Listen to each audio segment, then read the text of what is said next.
Boa noite. Foi enterrado hoje o corpo da bebê Maria Luísa, de apenas 1 ano e 2 meses, que morreu depois de ser atropelada com a mãe e o irmão no Itaiangá, na Zona Oeste.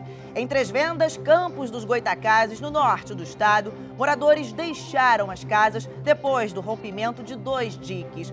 Vamos falar também do incêndio na cadeia de Benfica e da campanha de vacinação contra o sarampo. E no futebol tem clássico pelo Campeonato Carioca. Flamengo e Fluminense se enfrentam logo mais no Maracanã. O Jornal do Rio volta em 30 segundos e eu te espero.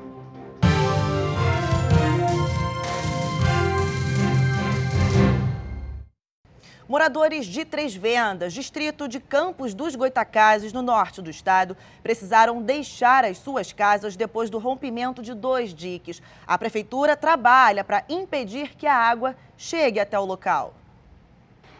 A BR-356, que liga as regiões norte e noroeste do estado, teve intervenções em diferentes trechos depois do rompimento do dique nesta terça-feira.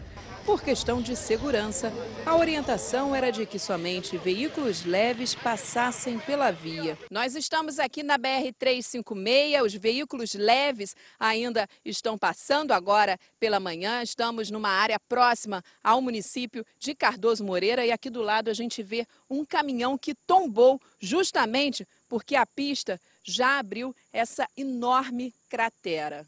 Nós estamos em outro ponto da BR-356. Aqui as águas do rio Muriaé já estão passando por cima da via. O volume de água é tão grande que a gente pode perceber naquele poste e também lá adiante, naquela árvore. Homens da Prefeitura de Campos dos Goitacazes trabalham para impedir que a água chegue às casas em Três Vendas, onde vivem 4.000 pessoas. O dique secundário se rompeu por volta das 6 horas da tarde desta terça-feira. 2 horas da madrugada de hoje, parte do dique principal também não resistiu à força da água. Antes mesmo do dia clarear, homens da Defesa Civil já estavam nas casas dos moradores, comunicando que eles deveriam deixar o local. Quem mora em imóveis de 2 andares teve a opção de ficar no local. Francisca vive com os pais nesta casa de apenas 1 andar. Com medo, montou um acampamento na laje. Aí nós resolvemos fazer, como a senhora viu ali, né, a rampa para cá do vizinho ao lado. Era o plano de fuga, se precisasse sair correndo. Para não molhar as coisas todas, né? Tivemos que fazer isso. Sandra, que vive nesta casa com o marido e a sogra deficiente visual, optou em ir com a família para um abrigo. Vamos esperar para ver, né? Nós esperamos que não venha água, né? Neste bar que fica bem na entrada de Três Vendas, às margens da BR, tudo já foi suspenso, porque caso a água chegue rápido, o prejuízo pode ser menor. A água vaza para lá e não muda aqui 3 vezes, senão fica ruim para nós. Um helicóptero da Polícia Civil levou água para as famílias. Apesar do pedido da Defesa Civil, esta agricultora disse que não irá deixar sua casa. Eu não tenho dinheiro para mim pagar retorno para cá, então eu prefiro correr esse risco e ficar na minha casa. E um incêndio atingiu o presídio José Frederico Marques, em Benfica, na Zona Norte, hoje pela manhã. A SEAP informou que todos os detentos serão encaminhados para outras unidades ali no mesmo bairro. As audiências de custódia já marcadas para o presídio estão mantidas. O incêndio aconteceu no fim da manhã desta quarta-feira. As chamas saíram desta janela do 2º andar do presídio de Benfica, na zona norte do Rio. As famílias que estavam do lado de fora, aguardando a visita dos presos, entraram em desespero. Quando nós olhamos, aí o fogo começou a fumaça, preta fumaça. Aí eu falei com meu cunhado e com ela, tá saindo fumaça dali. Aí foi que todo mundo viu e começou o desespero. Nós escutamos umas gritarias lá no fundo e, de repente, o foco da chama ali aumentou, as famílias voltaram, começaram a gritar. Segundo a Secretaria de Administração Penitenciária, a suspeita é de que um curto-circuito iniciou as chamas em 2 celas sem internos, que tinham colchões. Essas duas últimas celas dessa galeria que estava interditada estavam armazenando os colchões justamente para essa entrada de presos. Os internos foram levados para o pátio e receberam os primeiros socorros dos bombeiros. 5 quartéis foram acionados para a ocorrência. O presídio José Frederico Marques funciona como uma triagem, onde os presos passam antes de serem encaminhados para outras unidades. A capacidade é de 624 detentos e possui atualmente 502 presos. 4 inspetores do presídio foram encaminhados para o Hospital Municipal Souza Aguiar, no centro do Rio, por inalação de fumaça. Outros 5 detentos foram atendidos aqui mesmo pelo Corpo de Bombeiros. Segundo a SEAP, ninguém ficou ferido gravemente. A Defesa Civil foi acionada para avaliar a extensão do incêndio e se houve comprometimento da estrutura. E foi enterrado hoje o corpo da bebê de apenas 1 ano e 2 meses, que morreu depois de ser atropelada enquanto atravessava a rua com a mãe e o irmão de 8 anos no Itaiangá, na zona oeste do Rio, na noite de domingo. O motorista, que fugiu sem prestar socorro, havia consumido bebida alcoólica. A câmera de segurança deste posto registrou o acidente. Várias pessoas atravessam a faixa de pedestres. De repente, um carro passa em alta velocidade e atinge em cheio uma mulher com um bebê no colo e uma criança. Logo em seguida, é possível ver mãe e filhos deitados no asfalto e pessoas desesperadas. Segundo testemunhas, o sinal estava aberto para pedestres. Foi a coisa mais horrorizante que eu já vi na minha vida. Na hora que eu queria ir para cima dele, ele ficou rindo da minha cara. Maria Luísa, de 1 ano, morreu na hora. E Mateus, de 7, foi internado, mas está fora de perigo. A mãe, Maria Janaína Lopes, de 32 anos, teve traumatismo craniano. Ela está em coma e não pôde acompanhar o enterro da filha. O médico fez todo o procedimento dela. Ele falou para o meu genro que não tem nada a fazer daqui para frente e esperar ela acordar. Apesar da violência do choque, o atropelador não parou para prestar socorro. Só voltou quase meia hora depois, porque foi encontrado por motociclistas que passavam pelo local e foram atrás dele. Segundo testemunhas, quando o grupo chegou até o motorista, ele estava escondendo o carro a poucos quilômetros daqui. O condutor, Danilo Marques Santos, foi preso em flagrante. Na delegacia, disse que um veículo alto bloqueava sua visão. Só que no vídeo, este outro veículo não aparece. O caso é tratado como homicídio culposo e lesão corporal culposa, quando não há intenção. Mas a polícia vai investigar se houve dolo eventual, quando o motorista assume o risco de matar. Apesar de testemunhas não terem notado sinais de embriaguez, o passageiro do carro disse em depoimento que os dois beberam antes do acidente. Para mim ele é um bandido, ele tem que pagar pelo que ele fez, entendeu? Então a justiça vai ter que ser feita, porque não pode deixar um cara desse aí impune amanhã ou depois ele está na rua e deixar para lá, porque ele vai pegar novamente um carro, vai beber bebida alcoólica, vai sair por aí, tirando a vida das pessoas, fazendo família sofrer, destruindo a família dos outros. E a seguir, Eduardo Fauzi, um dos acusados de atacar a sede da produtora Porta dos Fundos, teve o pedido de habeas corpus negado. Um traficante foi acusado de participar do assassinato do dono de uma pizzaria em agosto do ano passado em São João de Meriti, na Baixada Fluminense. Lucas Soares de Souza, vulgo Jacaré, foi detido durante operação nesta manhã. Outros 2 suspeitos de participação no crime continuam foragidos. A principal linha de investigação é a de que a vítima teria denunciado sobre a existência de uma boca de fumo na porta do estabelecimento para um policial militar. O agente, no entanto, ao invés de reprimir o tráfico na região, teria passado a informação para os criminosos que decidiram executar o comerciante. O Fábio confiou, teria confiado nesse suposto policial, passando essa informação na expectativa de que os traficantes fossem presos. E não imaginava que esse policial, esse suposto policial, passasse as informações para os bandidos, para que ao invés de ver essa situação solucionada, ele tivesse a sua vida ceifada, enquanto na verdade ele só queria ali exercer a atividade laboral dele.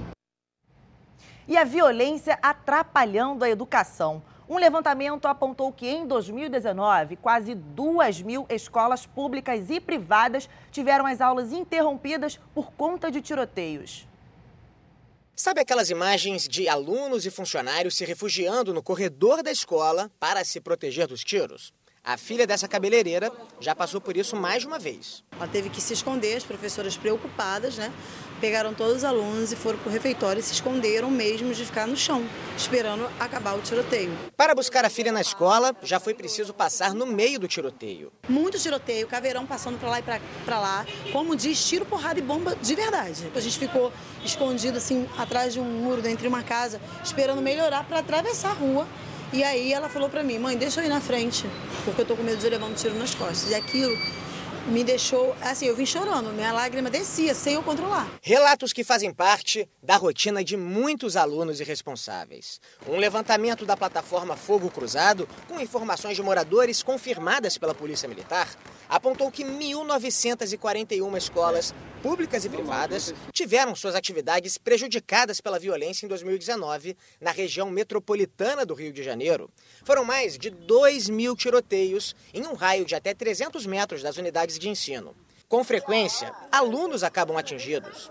Um dos casos mais emblemáticos foi o de Maria Eduarda, de 14 anos, morta com um tiro de fuzil durante a aula de educação física em 2018. Os tiroteios perto das escolas deixam de ser um problema exclusivamente de segurança pública e se tornam também um desafio a mais para os professores, porque há diversos estudos que indicam que a violência, aqui do lado de fora, prejudica a aprendizagem dentro da sala de aula.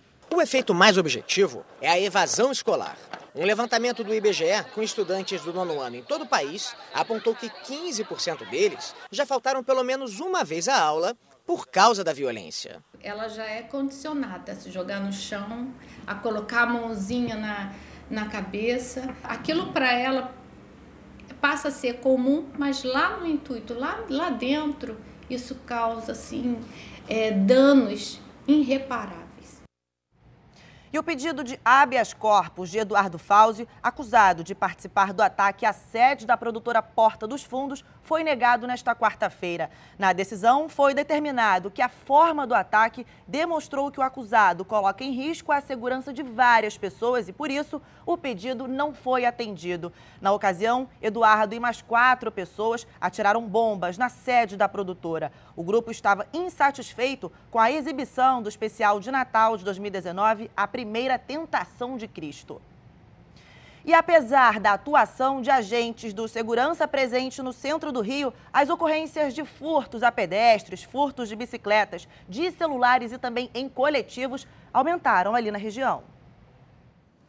Andar no centro do Rio só assim. Bolsa colada no corpo e muita atenção na rua. Prestando bastante atenção nos movimentos, nas pessoas. Nem mesmo o patrulhamento dos agentes do programa Segurança Presente inibe a ação de criminosos no centro da cidade. No ano passado, 1.234 registros de furtos a pedestres foram feitos nas delegacias, 21% a mais do que no ano anterior, segundo o levantamento do Instituto de Segurança Pública. A esposa deste senhor teve o cordão levado por um criminoso. O pescoço até feriu um pouco.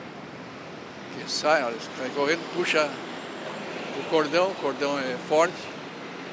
2 vezes foi atender. Os celulares também são alvos dos bandidos. Só em 2019, mais de 800 ocorrências foram feitas pelas vítimas de furto. Por isso, os aparelhos ficam longe da vista. Você está assim na rua, você não mexe nele? Não. Aqui no centro, não. Um dos crimes que mais cresceram no centro do Rio é o furto de bicicletas. Em 2019, o aumento foi de 466% na comparação com o ano anterior. E para evitar ficar no prejuízo, os ciclistas têm tomado diversos cuidados. Esta bicicleta foi presa no poste com 3 tipos diferentes de correntes. O Pedro faz o mesmo. Amarra o pneu dianteiro, o banco e o quadro da bicicleta. Prender sempre as peças que são retiradas com mais facilidade. E sempre eu deixo em algum lugar que eu vou ficar pouco tempo. Para este especialista, as penas são baixas para estes tipos de crimes. O crime, para eles, é mais compensador do que a pena que eventualmente eles recebem quando a polícia lhes alcança. E a seguir tem futebol, hoje tem bola rolando, tem Fla-Flu no Maracanã pelo Campeonato Carioca. E o ex-governador do Rio, Sérgio Cabral, foi condenado pela 13ª vez. Somadas, as penas passam dos 280 anos de prisão.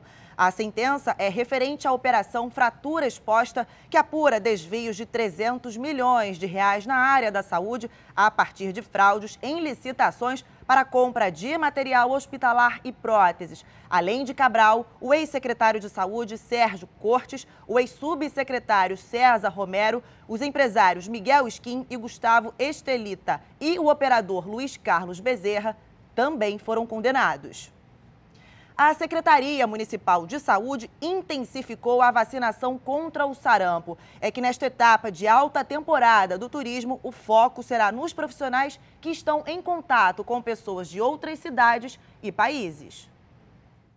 Com o vai-vem de passageiros chegando ao Rio, a preocupação é com a saúde. Como no Carnaval são esperados cerca de 2 milhões de turistas, a Secretaria Municipal de Saúde intensificou a campanha contra o sarampo. Postos itinerantes estão sendo montados em aeroportos, hotéis, portos, rodoviária e hoje o foco foram os taxistas. Ivan aproveitou para se vacinar. Melhor prevenir, né? O espaço de vacinação foi montado no terminal de táxis do Aeroporto Internacional Tom Jobim, o Galeão, na zona norte do Rio. Nós não podemos adoecer.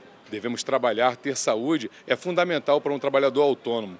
Estamos estabelecidos há 40 anos aqui no aeroporto e temos muito compromisso com a saúde individual dos trabalhadores taxistas. A intensificação das ações tem motivo. Depois da epidemia de sarampo no país no ano passado, aqui no Rio, 2020 já começa com um sinal de alerta ligado. Já são 104 casos suspeitos sendo investigados, com 8 pacientes confirmados. A ideia é fazer um bloqueio, de proteger as pessoas que estão em alto contato com o público, né?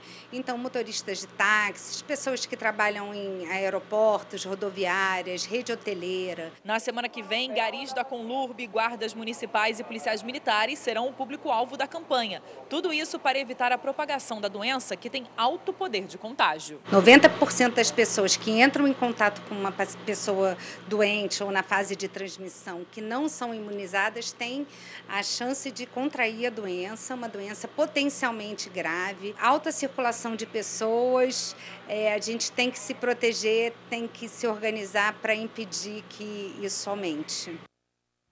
Futebol, hoje tem clássico no Campeonato Carioca. Flamengo e Fluminense se enfrentam daqui a pouquinho às 8h30 no Maracanã. Com 100% de aproveitamento, o tricolor vai ter o primeiro grande teste do ano. Enfrenta o Flamengo no Maracanã. Odair Hellmann deve promover o retorno de 4 titulares. O lateral direito Gilberto, o zagueiro Matheus Ferraz, o volante Hudson e o meia Nenê. Do lado rubro-negro, ainda nada de Jorge Jesus e companhia. O time principal só estreia na temporada na segunda-feira contra o Resende. Por isso, o clássico vai ser a última oportunidade dos garotos mostrarem serviço. A base, a formação do Flamengo é muito boa. Felizmente tem jogadores com muito talento.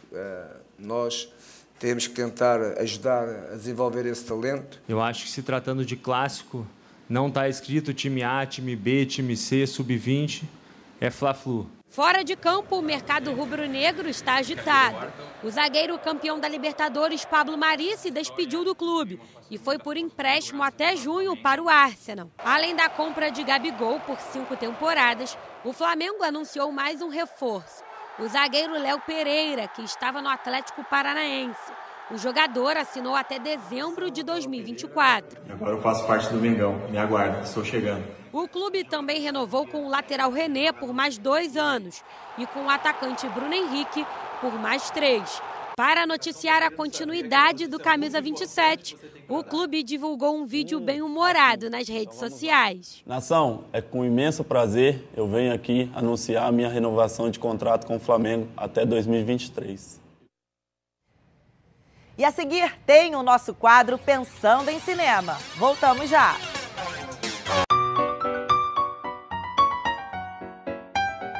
E no quadro Pensando em Cinema de hoje, Mário Abad fala sobre o filme 1917.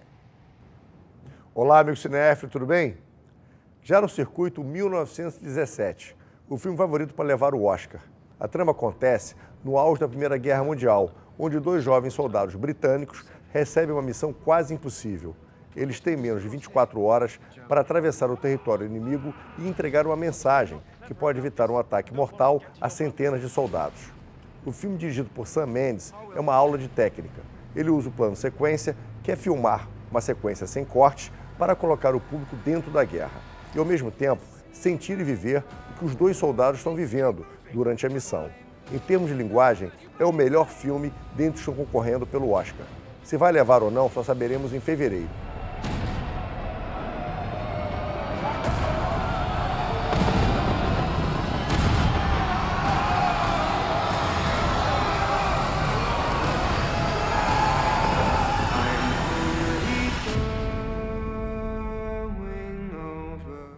E lembrando, cinema para ser visto dentro do cinema. O Jornal do Rio termina aqui. Boa noite e até amanhã.